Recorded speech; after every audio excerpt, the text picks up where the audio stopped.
तेजस्वी प्रसाद यादव का काफी आप करीबी मानी जाती है नेत्री, क्या लग रहा है गोरियाकोटी से चेहरा हो सकता है आपका?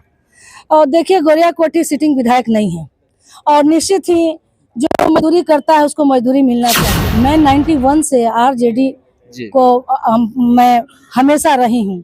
मेरे पार्टनर चले गए, मेरा साथी चला गया, लेकिन मैंने आरजेडी को नहीं छोड़ा। आज भी हर मुकाम पर अगर झंडा गाड़ने का कोई काम करता है उस सुदूर इलाकों में तो रेणु यादव को, तेजस्वी यादव जी ने कहा कि महिलाओं को 33% आरक्षण देंगे, तो निश्चित ही हमारे नेता महिलाओं को भी मान सम्मान देंगे और विधानसभा में 33% आरक्षण देने का काम करेंगे। हम तो कहते हैं कि मेहनत देखिए, जिताऊ कैंडिडेट को दीजिए कि ताकि सर्वे करा लीजिए, जो जिताऊ होगा उसको दिया जाए, तो निश्चित ही हक बनता है महिलाओं को भी, इसलिए कि महिला जननी होती है, एक तरफ घर संभालती है तो एक तरफ पार्टी भी संभालती है। और जो पुरुष नहीं कर पाते हैं, महिला झूठ नहीं बोलती, महिला दगा नहीं देती है, जो कहती है वो जरूर करती है। तो मैं जननी हूँ, निश्चित ही अपनी पार्टी की सेवक, मैं तो एक सिपाही हूँ, बस टिकट नहीं मेहनतनामा मांगनी चाहती हूँ कि अगर रेणु यादव ने 91 से मेहनत किया है तो हमको भी आजमाने का काम किया जाए। कहीं मैं लालू यादव जी हमारे हमारे सर के ताज हैं, तो उनके पीछे खड़ा होने का काम करूंगी, अपने ओसामा बाबू के पीछे खड़ा होने का काम करूंगी। तो जननी हूँ तो मांगने का जरूर। पूर्व बिहार विधानसभा स्पीकर और वर्तमान सदर विधायक अवध बिहारी चौधरी के आवास पे आज इफ्तार पार्टी का आयोजन किया गया था, जिसमें हर एक जाति मजहब के जो लोग हैं पहुंचे थे और इफ्तार पार्टी में शामिल हुए थे। इसी बीच रेणु यादव हैं, जिला पार्षद, ये भी पहुंची हैं। इनसे भी बात करेंगे कि जो आज का मैसेज है, जो एकता का आज मिसाल दिया गया, क्या आने वाले वक्त में इसका इफेक्ट रहेगा। मैडम बहुत बहुत स्वागत है। बहुत बहुत आपको स्वागत है और सिवान जिला वासियों को मैं ईद की अग्रिम बधाई देती हूं। और यह भाईचारा आज इफ्तार पार्टी हम सबों के गार्जियन सदर विधायक माननीय अवध बिहारी चाचा जी के यहाँ उनके आवास पर इफ्तार पार्टी रखी गई थी, जिसमें सारे जात जमात बिरादरी के लोग आए और इफ्तार पार्टी का आनंद लिए, पकवान का आनंद लिया। साथ ही यहाँ से एक संदेश गया, मोहम्मद साहबुद्दीन साहब की यह धरती है, हमारी गार्जियन हिना साहब की धरती है, डॉक्टर राजेंद्र प्रसाद की धरती है, मौलाना मजरूल हक साहब की धरती है।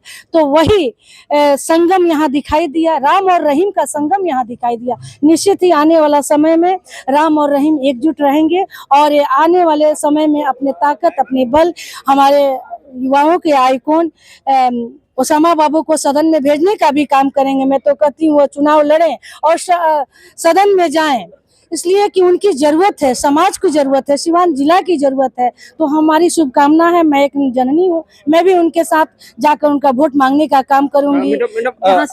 मैडम आपने बताया कि चुनाव उनको लड़ना चाहिए, तो वो तो दावेदारी पेश लगभग करेंगे, बड़हड़िया रघुनाथपुर विधानसभा से चुनाव लड़ने वाले हैं। लेकिन अब पार्टी में आने से कहीं ना कहीं जो एक राजनीतिक है बदला हुआ है सिवान का कहीं ना कहीं, तो इसका अब एमओआई समीकरण का क्या रहेगा? देखिए, आप देखे होंगे एमओआई समीकरण हमेशा मजबूत रहा है और सिवान और छपरा को जिला को ले लीजिएगा तो 10-12 विधायक एमओआई समीकरण का होते थे, चाहे वह 90 की दशक हो या 95 की दशक हो रहा है। तो निश्चित ही नए यूथ जुड़ेंगे, नए मुकाम जाएंगे, नई इच्छाएं, नई आकांक्षाएं, नए सपने, जो आज बच्चों में रोजगार के लेके सपने हैं, जो महिलाओं का एक सपना है कि हमारे आइकॉन ओसामा बाबू जीतेंगे यहाँ से, अगर सदन में जाते हैं हमारे आइकॉन तेजस्वी यादव मुख्यमंत्री बनेंगे तो महिलाओं को 2500 रुपया जो माई बहनी मान योजना के तहत देने का काम करेंगे। जो हमारे बुजुर्ग है, जो उनको जो 1500 जो सामाजिक सुरक्षा पेंशन 400-500 सरकार ही दे रही है, उसको बढ़ाकर, तो यह इच्छाएं, आशाएं निश्चित ही उस सदन तक ले जाने का काम करेगी और सिवान की दिशा और दशा को सुदृढ़ करने में सिवान वासियों का भी मैं धन्यवाद करती हूँ। उसका संगम दिखाई दिया। यह इफ्तार पार्टी एक संगम है राम और रहीम का, कि हम धूप और छांव की तरह कहाँ अलग है। जैसे रात होता है सुबह होता है, तो जहाँ राम है वहीं रहीम है। तो हम तो एक संगम है, आज संगम दिखाई दिया। विपक्ष भी ये बता रही है कि 243 सीटों में अधिकांश हम लोग लाने में कामयाब रहेंगे। निश्चित ही लाने में कामयाब। देख रहे हैं ना, वर्तमान जो हमारे माननीय मुख्यमंत्री जी है, उनको बोलने का कोई लैंग्वेज नहीं। जब ऐसे राष्ट्रगान को अपमानित कर सकते हैं, महिलाओं को वस्त्र पर उंगली उठाते हैं कि महिलाएं आज तक कपड़ा नहीं पहनती थी, महिला सुंदर दिखती है, तो जो महिला को निहारता हो, जो जननी को, अरे महिला तो खुद जननी होती है जो एक पुरुष को पैदा करती है, तो जिस जननी के ऊपर उंगली उठाते हैं, तो भारत माता पर उन्होंने आज राष्ट्रीय गान पर उन्होंने उस सभा में भी अपने हरकतों से पूरे बिहार देखा है, पूरा देशवासी देख रहा है। तो निश्चित ही बिहार की जनता परिवर्तन करेगी। आप परिवर्तन ही विकास लाता है, इसलिए परिवर्तन जरूरी है। और इसमें आधी आबादी महिलाएं भी हम परिवर्तन में साथ देंगे। अब अपने नेता मैडम, अंतिम सवाल आपसे रहेगा, जो प्रतिपक्ष नेता तेजस्वी प्रसाद यादव जो योजना लाए हैं माई बहन का, ये कितना कारगर साबित होगा विधानसभा चुनाव में? और देखिए बहुत ही अच्छा, अभी आपने देखा अंतर्राष्ट्रीय महिला दिवस पर बापू सभागार कभी भरता नहीं था, लेकिन हम महिलाओं ने, बिहार की महिलाओं ने, मैं खुद 200 महिला लेकर गोरिया कोठी विधानसभा से आती हूँ और मैं अपने प्रदेश का महासचिव हूँ महिला सेल में, तो मैं 200 महिलाओं को लेकर गई थी। महिला को एक आशा लगी हुई है, सौरी की तरह देख रही हैं कि यह बैर को किसने चखने का काम करेगा। तो हमारे बैर को चखने का काम तेजस्वी यादव जी करेंगे, जो महिलाओं की दर्द, गरीबों की दर्द, युवाओं का आस विश्वास, जो हमारे आप 17 महीना में तेजस्वी यादव जी ने जितना रोजगार दिया, क्या किसी ने देने का काम किया? वह स्वास्थ्य के क्षेत्र में दिए, पर्यटन को बढ़ावा दिया, कई काम उन्होंने दिया, बड़े बड़े पुल पुलिया का निर्माण किया। आज तक ले जो उन्होंने किया, जो 17 साल में यह सरकार नहीं कर पाई, तो अब क्या कर पाएगी? इसलिए जनता के नकारे हुए मुख्यमंत्री हैं। आने वाला समय में निश्चित ही परिवर्तन होगा और हमारे बिहार के मुख्यमंत्री माननीय तेजस्वी यादव जी होंगे। और सिवान से भी हमारे हम 8 सीट जो हमारा विधानसभा है, निश्चित ही आरजेडी के झोली में होगी। हम अपने लालू यादव के सर का ताज बनने का काम करेंगे, इसलिए कि जहां तक सरकार बनाने में महिलाएं काम करती है, बिगाड़ने में भी काम करती है, तो महिलाएं भी ठगी गई है इस सरकार में। इसलिए आने वाला समय में महिला अपनी ताकत जरूर दिखाएगी। तेजस्वी प्रसाद यादव का काफी अब करीबी मानी जाती है नेत्री, क्या लग रहा है गोरिया कोठी से चेहरा हो सकता है आपका? और देखिए, गोरिया कोठी सिटिंग विधायक नहीं है और निश्चित ही जो मजदूरी करता है उसको मजदूरी मिलना चाहिए।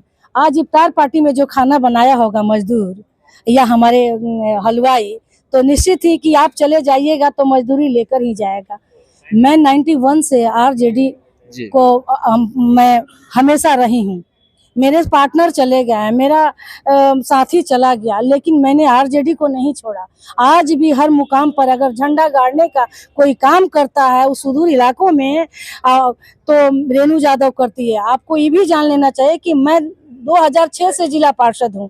अपने विधानसभा के 3 प्रखंड से मैं जिला पार्षद बनी हूँ, अलग अलग प्रखंडों से। जबकि पिछड़ा था तो मैं जब अति पिछड़ा हो जाता तो मैं पिछड़ी जाति से आती हूँ, तो सामान्य में जाके चुना।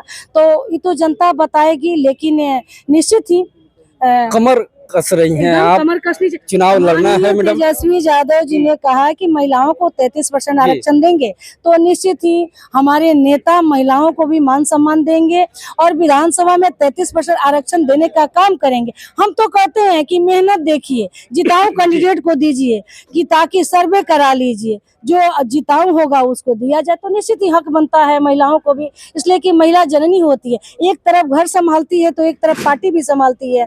और जो पुरुष नहीं कर पाते हैं, महिला झूठ नहीं बोलती, महिला दगा नहीं देती है, जो कहती है वो जरूर करती है। तो मैं जननी हूँ, निश्चित ही अपनी पार्टी की सेवक। मैं तो एक सिपाही हूँ, बस टिकट नहीं, मेहनतनामा मांगनी चाहती हूँ कि अगर रेणु यादव ने 91 से मेहनत किया है तो हमको भी आजमाने का काम किया जाए। कहीं मैं लालू यादव जी हमारे हैं, हमारे सर के ताज हैं, तो उनके पीछे खड़ा होने का काम करूंगी, अपने ओसामा बाबू के पीछे खड़ा होने का काम करूंगी। तो जननी हूँ तो मांगने का जरूर। बहुत बहुत शुक्रिया मैडम। चलिए, रेणु यादव बसंतपुर के जिला पार्षद, जिन्होंने इशारों में ये ऐलान फिलहाल कर दिया है, जैसे ही अगर तेजस्वी यादव इन पर भरोसा जताते हैं तो ये फिलहाल अपना कमर कस ली है। विधानसभा का चेहरा गुड़िया कोठी से हो सकती हैं। बने रहें आगे की खबरों के लिए, तब तक आप